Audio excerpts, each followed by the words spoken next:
Tua palavra, Senhor, seja viva e eficaz na vida de cada um de nós, trazendo a nós luz, trazendo consolo, trazendo correção, trazendo a Tua vida, Senhor, cura para cada um de nós. Nós dependemos, Senhor, da Tua palavra, e que nessa manhã o nosso coração seja como o das crianças, Senhor, que desejam ardentemente o genuíno leite espiritual, que só o Senhor tem. Ministra a Tua casa, ministra a Tua igreja, Senhor. É o que nós pedimos a Ti nessa manhã, em Teu nome. Amém. Bom, irmãos, nessa manhã a gente vai continuar no estudo de Apocalipse que nós começamos domingo passado, e eu acho que eu não vou conseguir falar todo o encargo que eu tenho no coração hoje, então acho que eu vou ocupar esse domingo e o próximo domingo também, se o Senhor assim permitir. E o título da mensagem que eu coloquei aqui tá aí, né? Visão de Jesus Cristo, pegando o texto então de Apocalipse capítulo 1, do verso 9 até o verso 20. Eu acho que a gente podia... Eu vou ler, né? Dar uma lida rápida no texto todo, né? Porque vai ser esse trecho, o Sérgio já fez toda a introdução, a parte da dedicatória, vamos dizer assim, de João, esse livro. Então, Apocalipse capítulo 1, a partir do verso 9 até o 20, chegando até o final do capítulo. Diz então, esse trecho fala especificamente da visão de Jesus Cristo, né? E eu creio que mais especificamente a visão de Jesus Cristo para as 7 igrejas, que vão ser tratadas no capítulo 3 e no capítulo 2 e no capítulo 3. Né? Então, esse trecho tem muito a ver com a relação de Jesus Cristo com as suas igrejas, ou seja, conosco. Então, uma visão que nos toca diretamente, né? Então, acho que é muito importante a gente ter o nosso coração aberto para isso, né? Então, João diz o seguinte, então, a partir do verso 9. Eu, João, irmão vosso e companheiro na tribulação, no reino e na perseverança em Jesus, achei-me na ilha chamada Patmos por causa da palavra de Deus e do testemunho de Jesus.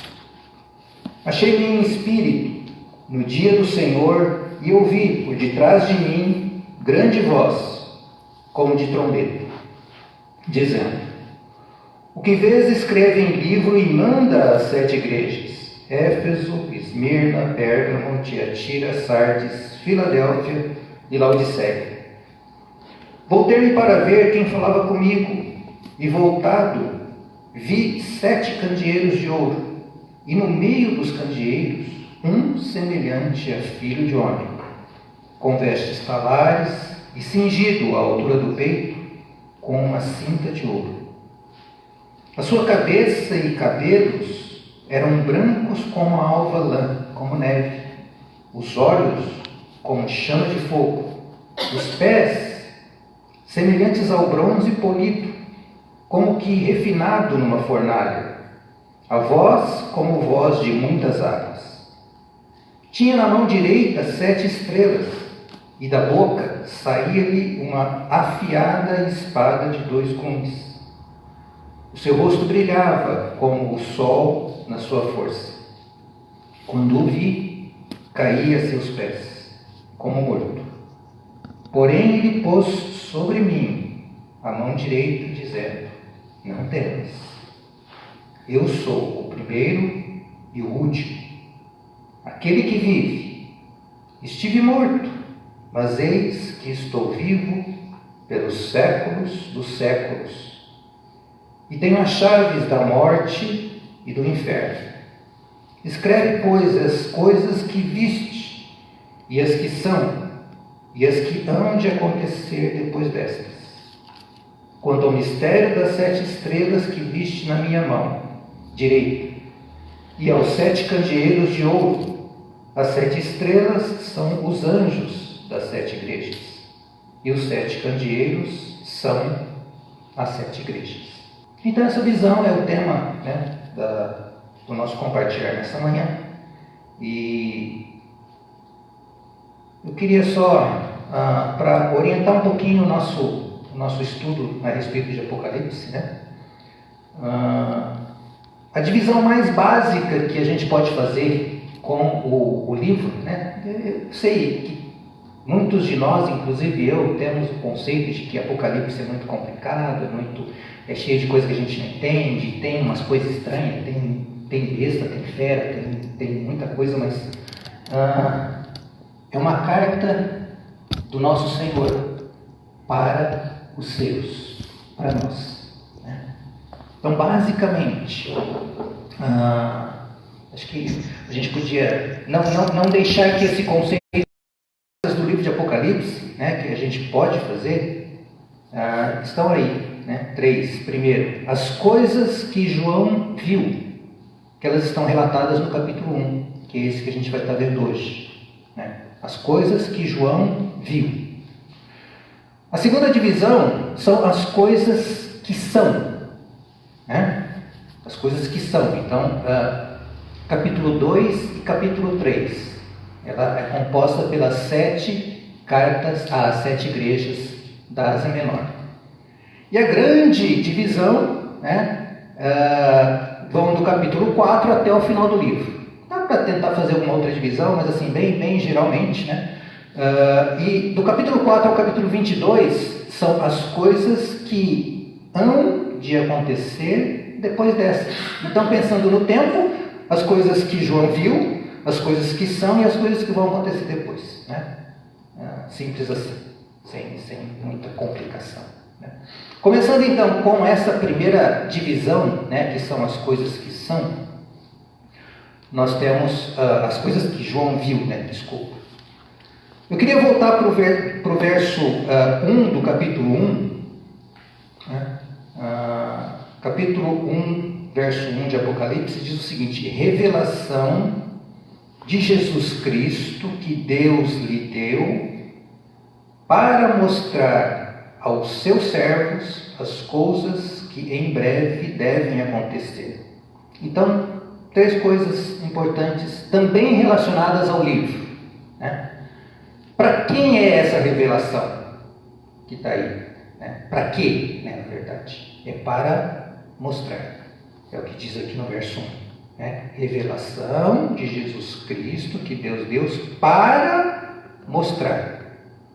Então, revelação para mostrar. Para quem? Aos servos.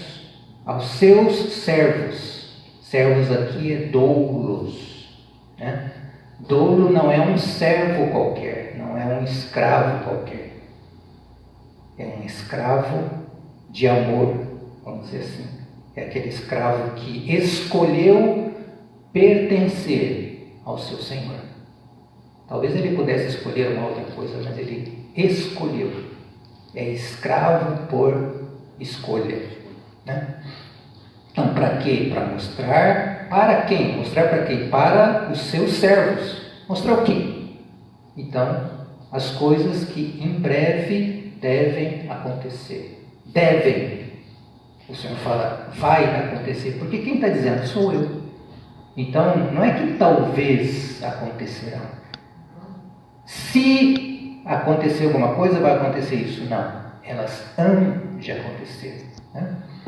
Então, esse primeiro capítulo, né, tem esse pano de fundo, né? E se a gente for lá para o versículo 11 desse capítulo 1, né, que a gente já leu, mas o Senhor dá aqui uma instrução também. Ele fala dizendo: o que vês escreve em um livro e manda às 7 igrejas. Então, esses servos que é falado no versículo 1, aqui no verso 11, o Senhor ainda especifica um pouco mais, né? Olha, esses servos, você manda então para as 7 igrejas. Então, a mensagem é para os servos, mas esses servos estão em 7 igrejas. Eles são reais, eles existem, eles têm nome, endereço, têm CPF, né? Está caracterizado, né?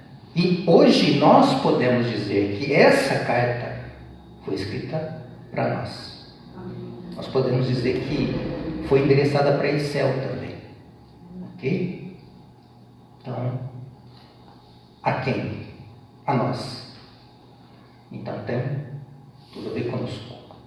Bom, qual que é o conteúdo da visão que a gente leu todo esse longo trecho de 9 a 20? Basicamente, o conteúdo, a gente pode ver que são 3 coisas, né? A primeira delas são os 7 candeeiros de ouro, que são as 7 igrejas. Por outro lado, existe alguém caminhando no meio desses 7 candeeiros, que é um semelhante ao Filho do Homem, que a gente sabe que é o nosso Senhor. E também existem as 7 estrelas. São esses 3 itens, vamos dizer assim, que compõem essa visão do capítulo 1. As 7 igrejas, um semelhante ao Filho do Homem e as 7 estrelas, né? Que são os anjos ou os mensageiros das 7 igrejas. Eu queria fazer um parênteses aqui, né? Eu vou gastar talvez uma boa parte do tempo aqui nesse parênteses para depois voltar nessa questão da visão, né?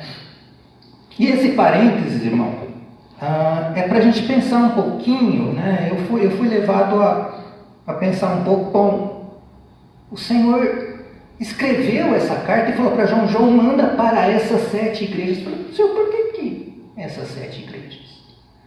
Quem eram esses irmãos? Então, eu acho que é importante também, a maioria das cartas, né, as epístolas de Paulo, ele sempre endereçava, né, a igreja na Galácia, aos irmãos em Corinto, né, aos irmãos em Éfeso, e assim por diante. Cada carta tinha um alvo definido. E essa carta também tem um alvo definido.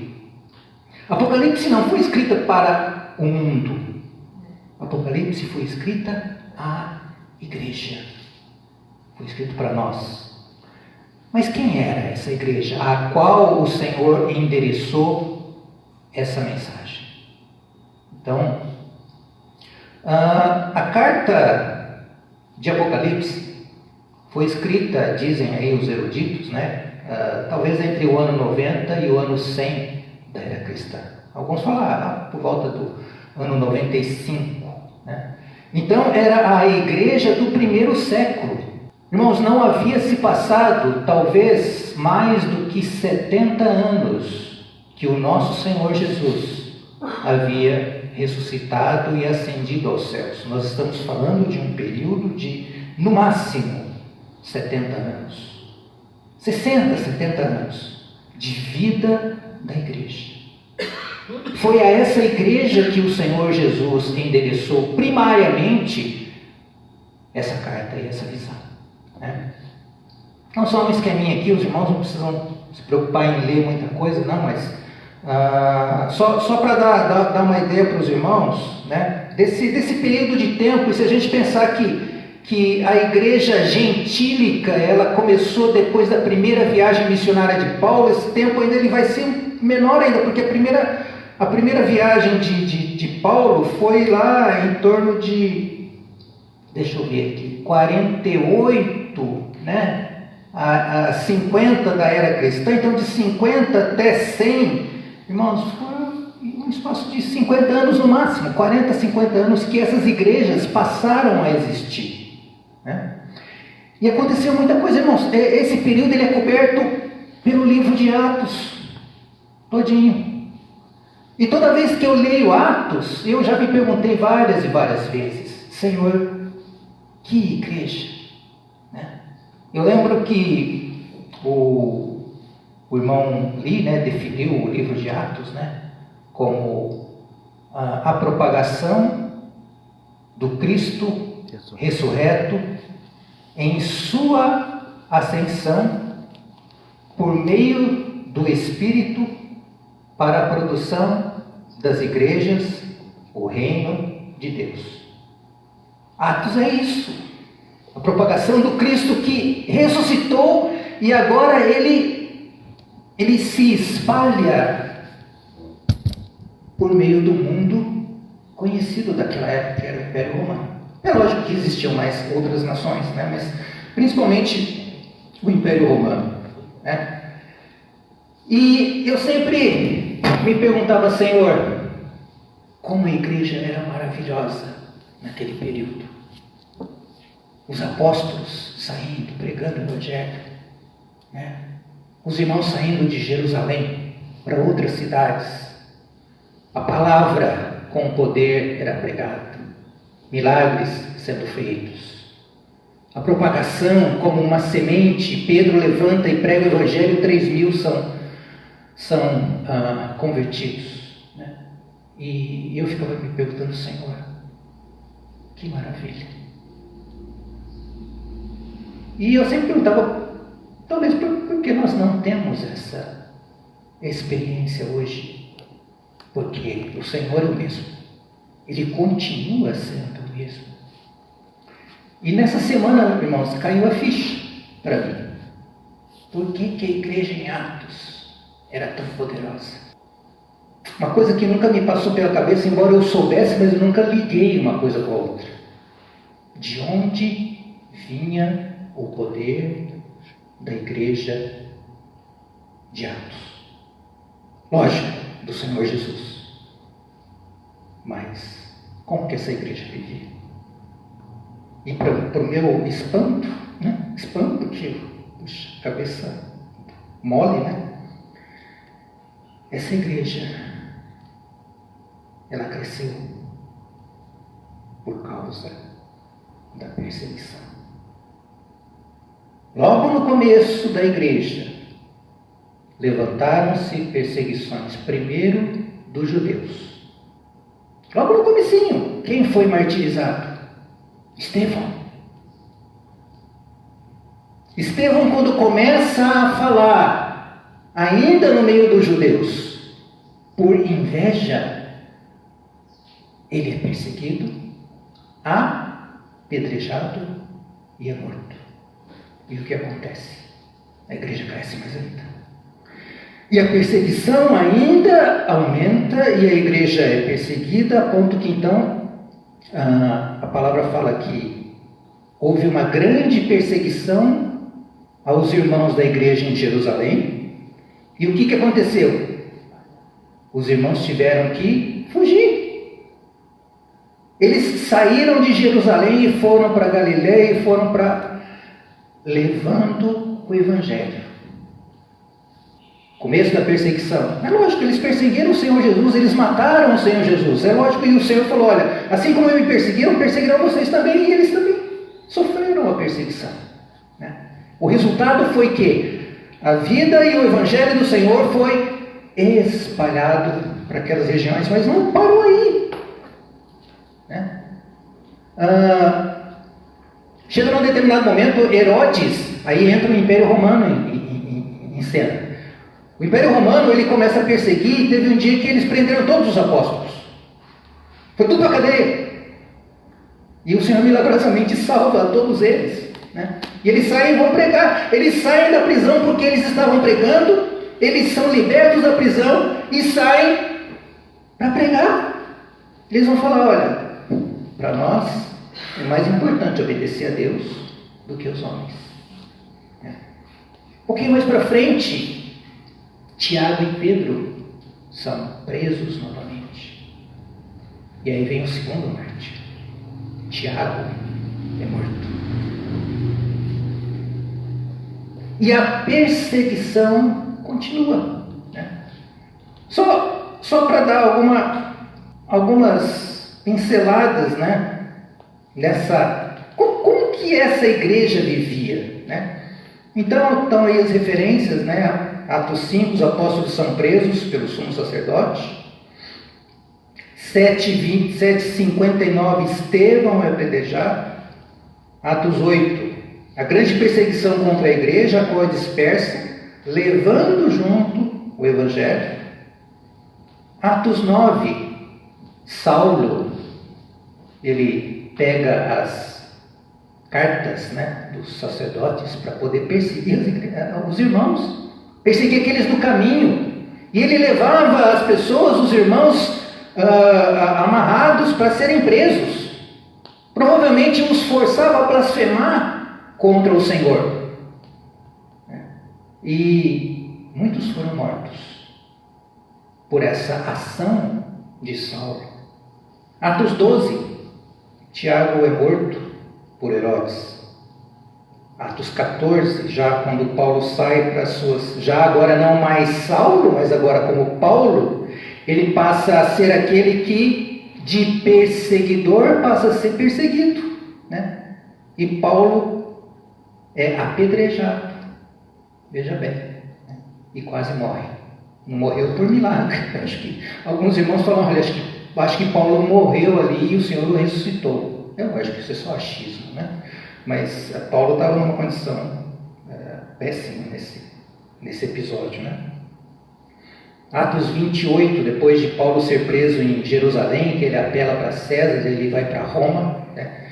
Então, Atos 28, finalzinho, último capítulo de Atos, né? Paulo fala lá que ele estava em prisão domiciliar, que ele pregava o evangelho, né? Foi talvez um momento bom, ímpar na vida de Paulo, né? Mas depois Paulo é preso novamente. E no ano 67 ou 68, Paulo, ele é decapitado. Então, essa é uma pequena experiência dessa igreja a qual o Senhor estava escrevendo Apocalipse. E só para lembrar, né, uma palavra do Senhor, Mateus 24:9, ele diz: então sereis atribulados e vos matarão. Sereis odiados de todas as nações por causa do meu nome. E isso aconteceu, irmãos. Isso aconteceu com essa igreja, que era tão maravilhosa aos meus olhos. Continua sendo. Mas para mim caiu a ficha do talvez, por quê essa igreja conseguiu em tão pouco tempo expandir o evangelho por praticamente quase todo o Império Romano. Essa área em roxo aí no mapa, né, ela mostra o alcance desse viver desses irmãos, que a realidade deles, irmãos, era muito diferente da realidade que nós vivemos hoje. Depois disso, a perseguição aumentou mais ainda. A perseguição da igreja, ela durou até o ano 313, início do século IV, com Constantino, quando Constantino oficializa o cristianismo como religião do Estado, né? E ele passa a dar liberdade de culto para os cristãos. Mas até lá, irmãos, os cristãos foram mortos em arenas, foram mortos crucificados, foram mortos queimados em caldeirão de óleo, foram entregues como comida de leão, queimados vivos, obrigados a blasfemar contra o Senhor, e por não fazer isso, eles eram mortos. Essa era a realidade dessa igreja. E tem uma figurazinha aqui, uma pintura, né? Não sei nem quem que pintou isso, né? Mas isso na verdade aconteceu, irmãos. A história nos conta isso, né? Um grupo de cristãos sendo servido como diversão para o povo romano daquela época. Eram colocados em arenas e os leões soltos, ou as feras, eram soltas para devorá-los, né, vivos. E por que eles estavam ali? Porque eles não queriam adorar a César. Eles não queriam adorar outro que não fosse o Senhor, né? E um irmão chamado Tertuliano, ele disse essa frase aí que ficou conhecida também, dizendo que o sangue dos mártires é a semente dos cristãos. Quanto mais derrama o sangue, mais cresce. Então, irmãos, essa era a realidade dessa igreja, a qual o Senhor, através de João, envia as 7 cartas. E não só as 7 cartas, mas todo o livro de Apocalipse, né? Isso me fez pensar um pouco. Qual é a nossa realidade? Qual é a realidade que eu vivo hoje? Como eu disse, após o ano 313, o inimigo muda de tática. Eu não sei se, graças a Deus, nós não temos tal perseguição nos nossos dias, ou se eu falo infelizmente, nós não temos a perseguição que a igreja em Atos sofreu nos nossos dias. Porque certamente uma grande parte do poder dessa igreja naquela época era advinda da perseguição. É lógico que o Senhor, Ele sustentou e deu poder para cada um desses irmãos. A gente vê relatos, né, de pessoas, de testemunhas, que ao serem apedrejados... Vamos falar de Estevão. Como que Estevão morreu? Apedrejado, mas quem olhava para Estevão viu o seu rosto brilhando. Estevão estava com medo? Não. Embora a força exterior tivesse forçando Estevão, ele não teve medo. Ele tirou força do Senhor. Vocês querem me calar? Vocês podem me matar. Mas o meu Senhor, eu não nego. E como Estevão, muitos outros não se dobraram a Satanás. Muitos outros não negaram o seu Senhor e amaram o seu Senhor. Por isso, o testemunho do Senhor foi prevalecente naquela época. Então, tendo esse pano de fundo, irmãos, né, a quem o Senhor escreveu, né? Vamos voltar para a visão, né? Coloquei aqui que a grande maioria desses irmãos, eles não viram o Senhor face a face como os apóstolos. A maioria talvez dizem, irmãos, que no momento em que João escreveu a sua carta de Apocalipse ali em Patmos, João era o último dos apóstolos, todos os outros haviam morrido já. E dizem que João foi o único, não sei, não há como a gente provar isso, né? Mas a tradição diz que João foi o único dos apóstolos que morreu de uma forma natural.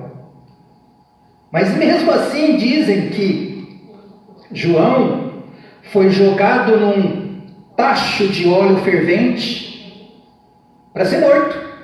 E falam que ele foi jogado, mas ele não morreu, né? Como diz, já que não morreu, então você vai para a ilha de Patmos e vai morrer lá, né? Mas dizem então que João foi o único que teve uma morte natural. Todos os outros morreram de forma... Foram apedrejados, foram cortados, foram crucificados, muitos foram crucificados, né?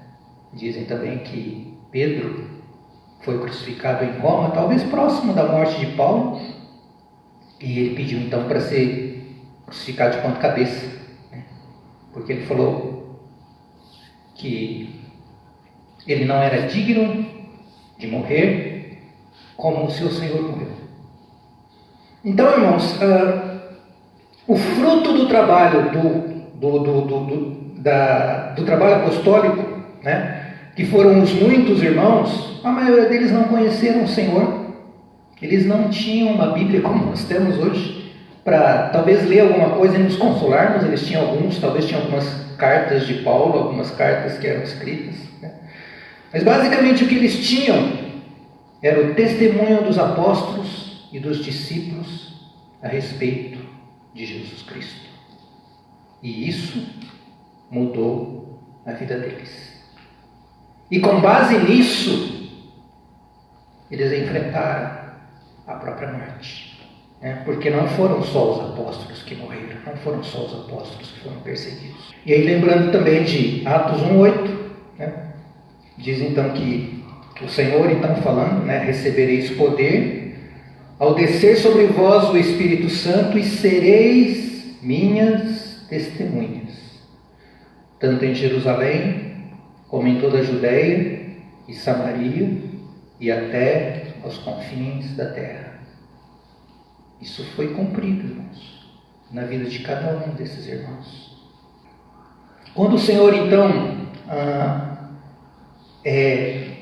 aparece para João com toda aquela, eu só coloquei aqui o resumão, né? E estou me perguntando aqui, qual recado Jesus queria passar a esses irmãos desta igreja ao apresentar-se dessa forma, né? Vestida com vestes talares, cingido com uma cinta de ouro, cabeça e cabelos brancos, olhos como chama de fogo, pés semelhantes a bronze polido, voz com muitas águas, rosto brilhante como o sol e uma espada afiada saindo da sua boca. O Sérgio falou um pouquinho que semana passada o Senhor mostrado em Apocalipse é um pouco diferente do Senhor dos Evangelhos. O Senhor dos Evangelhos basicamente é um Senhor cordeiro, um Senhor que nós falamos, ele nos ama, é um cordeiro sofredor. Aqui o nosso Senhor, ele não deixa de ter essa característica também, mas ele se reveste de poder. Mais para frente a gente começa a ver que ele é o leão cordeiro, né? Mas o que o Senhor está querendo dizer para essa igreja? Aparecendo dessa forma, e ele ainda acrescenta: eu sou o primeiro e o último. Eu estive morto, sim, mas eis que estou vivo pelos séculos dos séculos. Eu morri uma vez, não vou morrer mais. Eu vou viver pelos séculos dos séculos. E mais ainda, eu tenho as chaves da morte e do inferno. Eu estou com o domínio e o poder nas minhas mãos. Aqueles que morrem em Cristo, eu tenho a chave da morte. Eu comando tudo isso. Eu venci a morte. E ainda por cima o Senhor fala que ele andava no meio dos candeeiros e tinha as 7 estrelas na sua mão direita. Então essa é a figura que o Senhor mostra aos seus nesse começo do livro. Então eu coloquei algumas coisas aqui, irmãos. Talvez o Senhor, em outras palavras, estaria dizendo mais ou menos isso aqui, talvez muito mais do que isso que eu coloquei aqui, mas então o Senhor estaria dizendo aos seus filhos desta igreja: não temas, eu continuo convosco todos os dias. Eu terminei lá o Evangelho de Mateus dizendo, né, eu estou convosco todos os dias. Aqui ele diz: eu continuo convosco. Eu não deixei. Desde aquele momento, eu ainda estou com vocês todos os dias. E ele fala também que eu conheço cada uma das tuas obras. Eu tenho um olhar do céu, mas eu tenho olhos como chamas, que perscruta cada um. Então, cada uma das obras que vocês têm, eu conheço. Eu sei o que cada um passa. Cada fio de cabelo da sua cabeça estão contabilizados. Eu tenho domínio da tua vida. Talvez o Senhor também esteja dizendo: eu guardo cada um de vocês na minha mão direita. Cada lágrima, cada sofrimento que chega a você por minha causa são contabilizados e passam antes por mim. Antes de chegar em você, chega em mim. E cada um deles, e em cada um deles, eu sou glorificado. Talvez ele diga também que toda autoridade me foi dada no céu e na terra. Eu sou o Senhor do mundo. Eu sou o Criador. Eu sou aquele que estava com o Pai quando Ele criou todas as coisas. Eu não abdiquei do meu poder. Eu sou o Rei dos Reis, Senhor dos Senhores. Todo o poder me foi dado. Eu venci. Eu tenho as chaves da morte. Eu tenho as chaves do inferno. Eu também repreendo e disciplino a quantos amo, porque vocês são meus filhos. Ele pode dizer também: ser fiel até a morte e dar-te a coroa da vida. E ele fala também que assim como eu venci, me sentei com meu Pai no seu trono, o vencedor também irá sentar-se comigo no meu trono. Então o Senhor abre aqui uma comunhão, né? Por um lado nos encorajando por tudo aquilo que nós passamos na nossa vida. Por outro lado também dizendo que eu sei das tuas obras. E eu também tenho coisas para você. Você pode ser vencedor. E as cartas, então, do capítulo 2 e do capítulo 3 sempre terminam ao vencedor.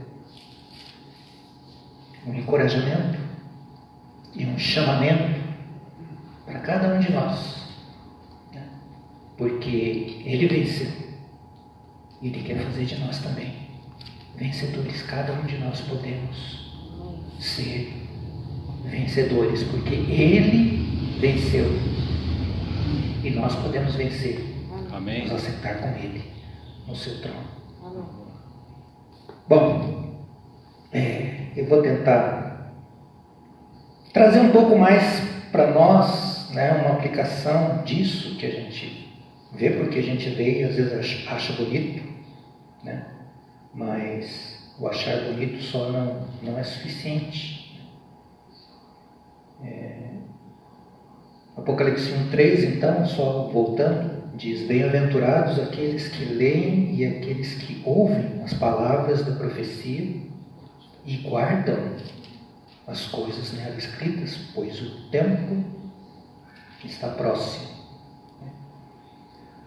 E esse tempo está próximo, a gente fala: puxa, Senhor, já se passaram 2000 anos que o Senhor falou que o tempo estava próximo, né? E cadê o Senhor? O Senhor não veio ainda.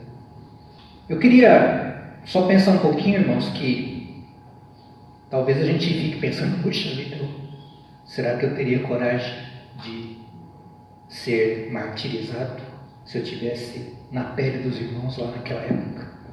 Mas, como eu disse, eu não sei se felizmente ou infelizmente a estratégia do inimigo mudou. Porque eu acho que ele acabou percebendo, caiu a ficha dele, que quanto mais ele matava os cristãos, mais a igreja crescia. Quanto mais ele perseguia, mais a igreja crescia. Ele falou: estou fazendo a coisa errada. E talvez, irmãos, de uma certa forma, seja mais fácil quando a gente recebe uma oposição muito forte a nós, a nossa reação é lutar contra. Falar, não, eu não aceito isso. Né? O diabo quer me forçar a fazer, eu não vou fazer. Uma oposição exterior a nós foi o que a igreja experimentou naquele período. E a partir então de Constantino, ele falou, não, agora vamos mudar. Agora a gente vai ser amiguinho. Vocês vão ter uma vida boa. Vocês podem louvar o Senhor, vocês podem se reunir. Quando vocês quiserem, do jeito que vocês quiserem, vocês têm liberdade para fazer tudo o que vocês quiserem. Agora vocês podem fazer, vocês têm liberdade. E aí, falou, agora tem ninguém para me perseguir mais. Eu começo a fazer o quê? Aquilo que eu gosto. O inimigo que estava fora de nós,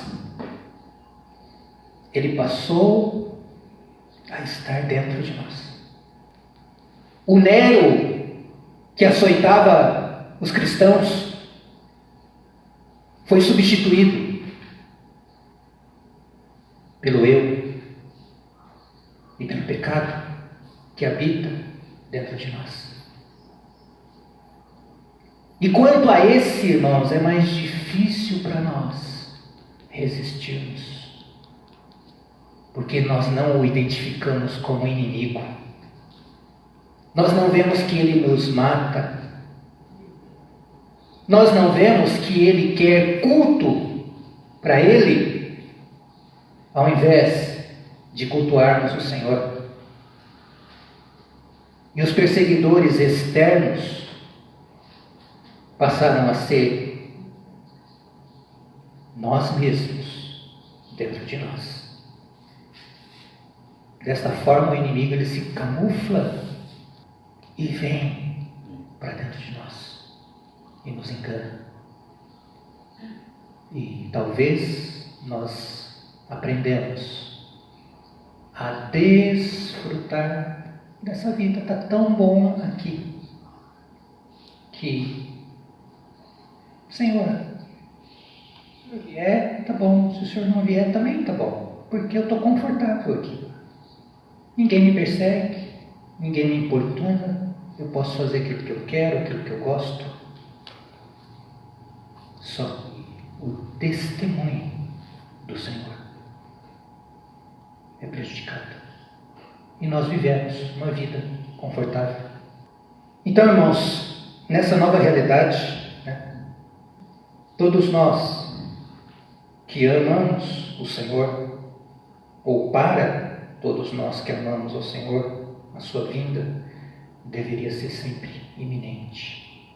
A partir então do primeiro século, e depois que o Senhor falou que eu venho sem demora, o coração de todo aquele que ama o Senhor deveria ser realmente: o Senhor está às portas. Não importa se ele vai vir, se ele não vai vir. Mas para mim, o Senhor está às portas. E Ele sempre esteve às portas. Desde o primeiro século. Desde o primeiro século, o Senhor está às portas. E se nós o amamos, nós vivemos debaixo dessa perspectiva. E o Senhor fala para nós: vede prudentemente como andais. Não como necios, e sim como sábios, remindo o tempo, porque os dias são maus. Os dias não são bons. Nós vivemos ainda em território inimigo. Não é que nós não podemos nos alegrar, muito pelo contrário, a Bíblia fala: alegrai-vos no Senhor sempre. Mas sempre como peregrinos, como cidadãos celestiais que vivem num mundo ainda governado pelo inimigo. Nós estamos em território inimigo. E mesmo que o Senhor não volte amanhã, quanto tempo ainda temos até a nossa morte ou até a vinda do noivo? Nós não sabemos quando vamos morrer. E ontem a gente estava falando na reunião sobre aquela música que fala que se 1000 vidas eu tivesse, todas elas eu te daria, né? Mas eu não sei não, eu acho que a gente não tem 1000 vidas, né, irmãos? E talvez mais do que isso, a gente só tem uma vida. O que eu estou fazendo com a uma vida que o Senhor me deu? Depois que eu morrer, acho que eu não vou ter jeito de voltar para trás e consertar a minha vida, né? O que fiz está feito. O que eu pequei, o Senhor me perdoou. Toda essa parte a gente não está falando da obra de salvação do Senhor, da obra de redenção do Senhor, mas eu não vou ter jeito de... não, Senhor, essa vida aqui não deu certo, rasga, joga fora, eu vou começar outra vida. Não tem, né? A vida que o Senhor nos deu, irmãos, é esta que nós estamos vivendo hoje. E que vai terminar, eu não sei quando, mas certamente ela vai terminar. Ou com a nossa morte, ou com a vinda do Senhor. Depois disso, então, vem o quê? O juízo. Quanto tempo nós temos? Até a nossa morte, ou até a vinda do Senhor, para cada um de nós. E a última frase que eu coloco aqui, já pensando um pouquinho no próximo capítulo, se o Senhor fosse escrever hoje ao anjo da céu, o que ele escreveria? Qual seria o recado dele para nós? E a resposta para isso eu espero que a gente possa tratar na próxima reunião. Então, esse era o meu encargo nessa manhã, que nós possamos ter esse coração, então, lembrando dos nossos irmãos. E eu não estou fazendo aqui apologia a sofrimento, né? Mas